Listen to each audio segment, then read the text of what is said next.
This is the #1 showbiz podcast. It's Talk for Two. Here's your host, Matt Bailey. Welcome, everybody, to our bonus episode today to get caught up with investigative journalist Brian Ross. Now, Mr. Ross has done everything. He's been on NBC, ABC. He's now at the Law and Crime Network, Dan Abrams' network, focused on trials and analysis and investigation. Now, this is the interview that I was supposed to air on Monday. We redid it because the file didn't tape correctly. I'm really excited about this. I'm actually glad we waited because today, as I'm talking to you, and by the way, I'm not reading any kind of prompter or anything. We just got off the phone and I'm just now doing this. The House, in an unprecedented maneuver, voted to impeach Donald Trump a second time for the situation at the Capitol, which we begin with Mr. Ross talking about. Then we go into his career as a young reporter, some of the big stories he's covered, where he was on 9/11. But mostly this really kind of focuses on the situation today in Washington and what is going on in the moment that we're in. And it is not something that I would ordinarily air. I don't like getting political, but I also get accused of ignoring the moment. And we actually have an upcoming interview with a conservative figure later on that I will air. I'm just going to wait for the inauguration and things to blow over. I like to know what people think about things, and I like to know who people are and what informs them. It's kind of been the theme of this whole week with mysteries and investigations, and that extends to politics. I am not particularly a political person. I shoot straight down the middle, and I see things both ways. I have my opinions, but I try not to share them. But these are unprecedented times, and it's going to be very interesting to see how this unfolds. And this is a gentleman who's covered Washington, who's covered New York, who's covered crime for decades, and he's somebody who I absolutely love having on this program. And through this adventure of remaking this episode, I'm now fortunate to call an acquaintance and a friend. I'm really glad and honored to have him on this show to put this moment in history into context. Here now, with his perspective on current events and the biggest cases, our interview with investigative reporter Brian Ross. Investigative journalist Brian Ross, I got to tell you, I'm a big fan of yours. You know that because we talked before. This is our second take of this interview. How are you, sir? I'm very well, and thanks for doing it again. It was good the first time, good warm-up. Now we're ready to go. Well, I was embarrassed to ask, but you reached out to me, and I thank you for that. And you were telling me, you have experience of having to go back to people and go, oopsies, the tech didn't work out. And you started to tell the story. Yeah. I said, wait till we're on the air. Tell me about that. Well, sometimes you can't go back. For instance, I was covering the story of Sonny Franzese, who ran the Columbia Mafia family in New York. And his son got involved in the movie business, and we got a tip that Sonny was coming out of Sing Sing prison. So a crew from NBC News, where I was at the time, and I went up to Sing early in the morning, waiting until about 8 a.m. Out comes Sonny, tough mobster. There's his son with a big Cadillac waiting for him. Cameraman and I jump out of the car to go get him. And the cameraman did what they call a double clutch. He turned it on, and he turned it off. So we had this great interview, which was never recorded. Oh my God, you can't ask Sonny to do it again. No, you can't. No, you can't. And especially in these unprecedented times, it's important to get the story and get it first and get it right. Now, speaking of those big stories, we, of course, when you were here, it was just 5 days after the Capitol siege was the first time we talked. We were going to kick off our week of investigative mystery. I call this Mystery Week of investigative episodes with your thoughts on the riot and the siege at the Capitol. Now they're impeaching the president. Now there's even investigation that some of the rioters were visitors to the Capitol the day before it happened. That some House members. And Matt, that's the great mystery. Did they get inside information? Yeah. Were House members showing them around? Did they know where to go? How did they find Jim Clyburn's unmarked office on the third floor there. How was that done? Were there members of the Capitol Hill Police? Were there members of the U.S. military who were helping organize what now appears to be a very serious insurrection that was put down? But as we look more and more at the videos that come out every day, it's more and more astounding that there was at least some organization behind it, some organized efforts. If they were better organized, who knows how far they would have gotten.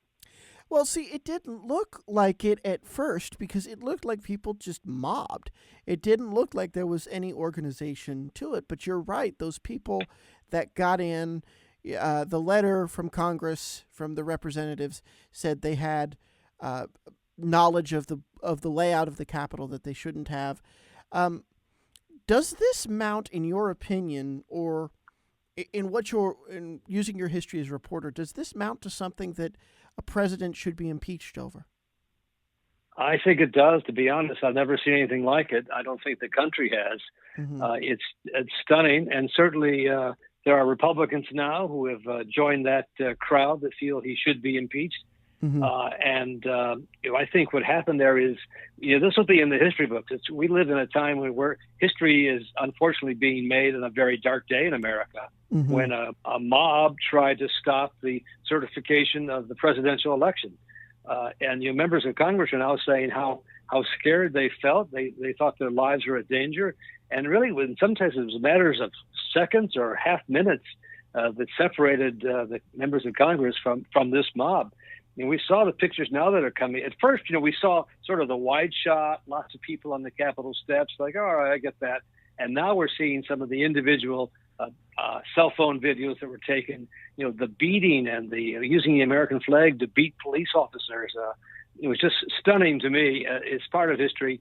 And certainly the word from the FBI and the U.S. Attorney in Washington now indicate they are going full bore here, and they plan to bring charges involving sedition, conspiracy. There's a lot more to come from this story, obviously. I really think so as well. And one of the questions I asked you were talking with lawyers about, and you said you didn't think so, but I'm seeing reports now, they can continue with the impeachment trial Yes. once he leaves office, the goal being to prevent him from holding any government office ever again. Do you think they will? I was not. Yeah, I think they will. It appears that Senator Mitch McConnell, who is the leader of the Senate until January 20th, when he will probably step down because it'll be Chuck Schumer then, has indicated there'll be no trial until after the inauguration. But I was surprised to learn, but it's the case that they can go ahead and hold the proceeding, if only to make sure that he is convicted and banned from future office. And as long as they're at it, what about his generous pension? What about the $1 million a year in travel money? What about the round-the-clock for life Secret Service protection? Is that something that he deserves? Well, I'll answer you that I think so, and I'll at least the Secret Service protection, because he still does have classified information, and it would be a national security risk if he were not protected and he were vulnerable to attack. I do That's think a good point. He needs to be protected as an ex-president, but I think some of the I think you might see some of those perks go away. But let's stop talking about Donald Trump and let's talk about Brian Ross. Your career began many, many years ago in Miami. Is that correct? What made you want to become? Actually in Iowa. I started Iowa. University of yeah. And you go back before that, when I was a high school kid, I was doing a TV sports show in Chicago on some little watched UHA station. But it kind of launched me. It got into my blood then. And I just enjoyed doing stories that nobody had heard about and kind of breaking the news. And I think that's in the gut of so many journalists, the ones who really care and have a passion for what they do. And there's a kind of thrill about breaking a story. What kind of crime? I didn't think about this last time. What kind of crime do you enjoy covering the most? What kind of crime really gets underneath and you're like, I need to pursue this story to its just end? I think what I really get the most sort of satisfaction is covering stories involving powerful people breaking the laws for greed or other purposes, big corporations, well-known politicians. That to me is worthy of effort. I care less about a dog catcher, breaking a law or something. I care about the big time crimes that all too often don't get much coverage, and all too often can be treated with a sort of a kid gloves approach by law enforcement. And I don't think that should be. I think that those kind of crimes deserve our full attention, and those people involved deserve as much time behind the bars as they can get. Exactly. I agree with you. It's always troubled me, the double-edged sword. Some murders get coverage because there's a sensationalist and, dare we say, sexy element to that particular heinous crime, an attractiveness to how heinous it is. But other equally perplexing cases don't get that coverage because they're not made for TV. How do you fight that battle as a journalist? It's as they say, if you can make the important interesting or the interesting important, you always have a job in TV news, and that's sort of the goal. And you've got to sort of make it a bigger story sometimes to fight that. And yes, we all if it's the murder of John Lennon, that's a big story because it's a celebrity. But sometimes the ones we don't hear about can be just as telling, in part because what drove a person to kill another person. That to me is always fascinating. What's behind that? You see, ugly child custody cases. And yes, the murder took place, but what was going on in the courts that made this person so desperate to take this act? And so I enjoy kind of digging into the motivation behind the crime. Well, digging into motivation, one of your first big stories was you covered a lot of organized crime in the early days of your national career. How is organized crime, not that you cover it so much now, how has it changed over the years? And what did you see in those sort of glory days that we see now in all the documentaries and books? Well, we had a very well-entrenched and powerful organized crime in La Cosa Nostra, the mafia that, we've all seen The Godfather, but there's a lot of truth in that. They had such incredible power over, and the real power came from control of labor unions, so they could control economies that way by either smiling favorably on contractors who needed the unions or not. And they also controlled members of the government and judges. Mm-hmm. And so that was the real key, I thought, to their power. And frankly, it was the work of Rudy Giuliani when he was the U.S. attorney in New York that put the commission, as they called it, on trial and really broke the back of the mafia in ways that had never been done before. And, as somebody who got to know Giuliani during those days, of course, I'm still cannot figure out what happened to him today. Well, that was going to be my next question. What happened? Yeah. I don't know. I've seen lots of people where they've lost their job, and he's had a couple of divorces, so he's probably got financial issues, and he wants to be relevant. For people who are in public life, and everyone has an ego, relevance is probably the most important piece of capital they can get. And I think he made himself, I guess, relevant by taking on the cause of Donald Trump, but I don't think he did himself any favors in terms of his credibility. It's interesting. The investigative journalist who focuses on crime, our conversation keeps coming back to Washington, D.C. Have they in many ways, this is probably broad strokes here, but have they in many ways made what used to be done in organized crime legal with lobbying? Not that there's always going to be lobbies, nothing against that, but it seems like politicians are still largely bought and sold. We just have a different name for it. Well, there's a way.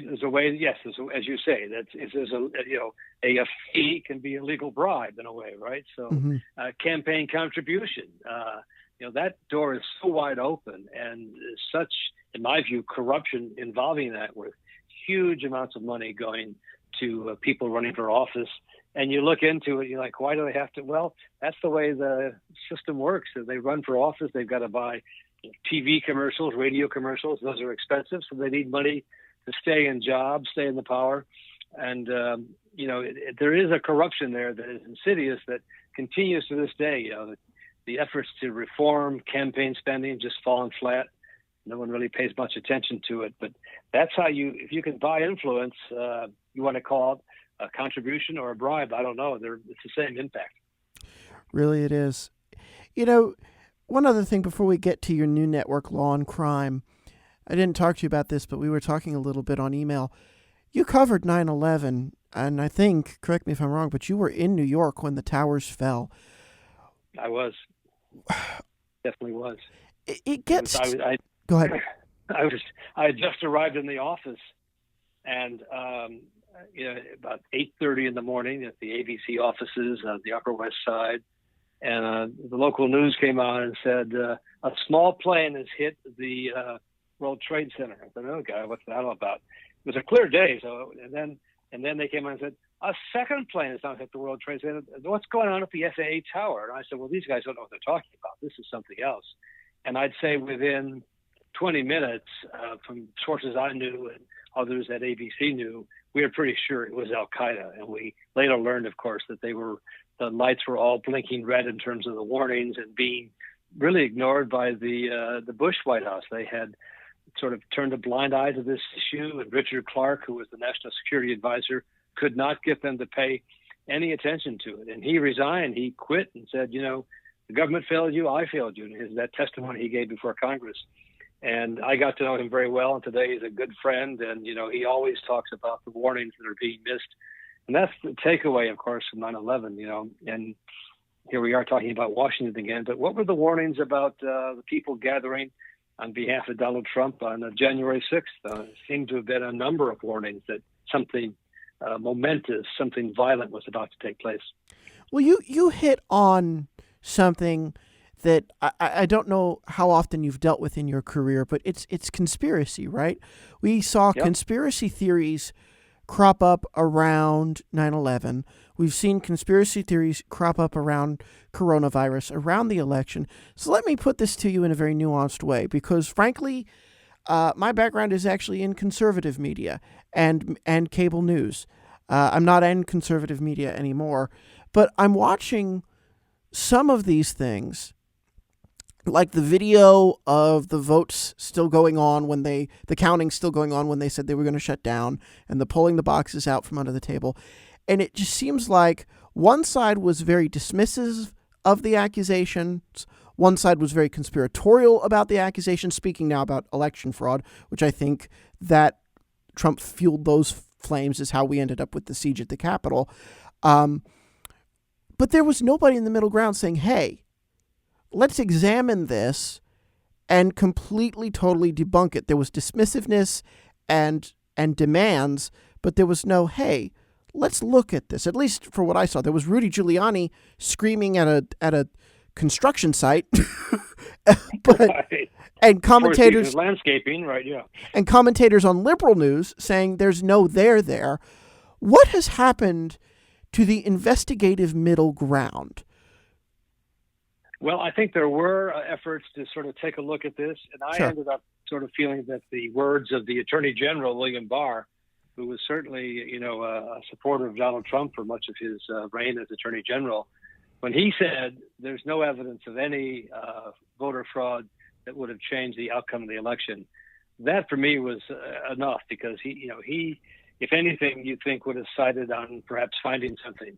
And he had the FBI and U.S. attorneys around the country looking at it, and they had, nothing there. So that for me kind of closed it.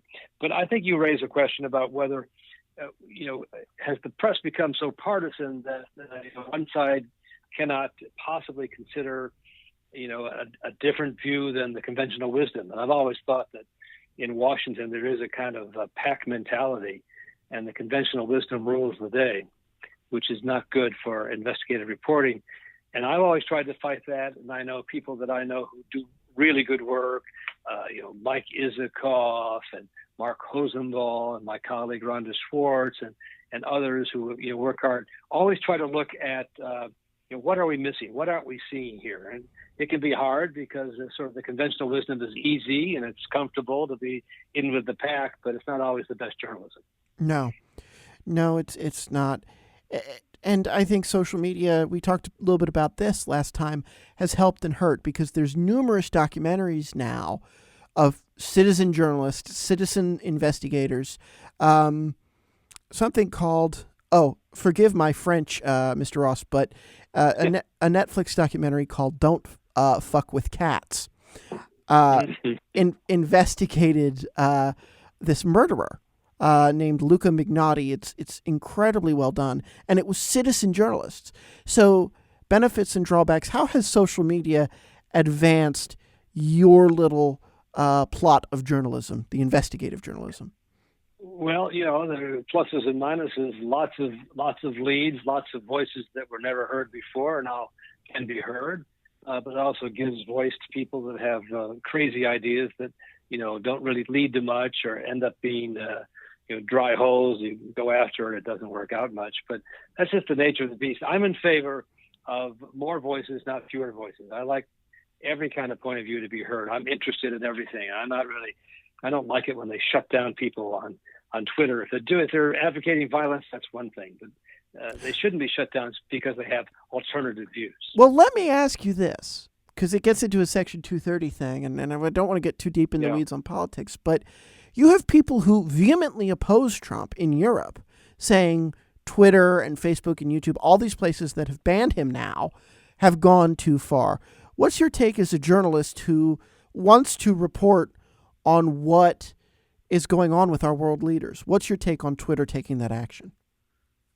Well, they say they did it because he finally violated, their guidelines. I thought he had been violating them all along, but to the extent that his words were fueling essentially an insurrection is the word, fueling violence. They have some obligation there. But Facebook and Twitter, let's put aside Donald Trump for the moment, but some of these very violent groups on both the right and the left, have used Facebook and Twitter to message their people and communicate. And it's a tough call. They Facebook and Twitter have sort of started by saying, well, we're not publishers. We're just a bulletin board. We just post things. But the fact is that doesn't really work. They've got to take some responsibility. You mentioned Section 230, which essentially gives social media kind of a safe haven. They can't be sued for somebody's statements that they post. But once they start to regulate and decide what they will or what they won't post, then maybe they can be. It's a tricky situation, and it's the joy of social media. You can say anything, and then that's the problem with it. You can say anything. Yeah. Well, one place where you're saying things, very important things, is the Law and Crime Network. It's about 3 years old. I know a lot of lawyers who have done it because, again, being a TV booker, and I've heard great things. Tell me a little bit about the program, the twice-weekly program that you do for Law and Crime.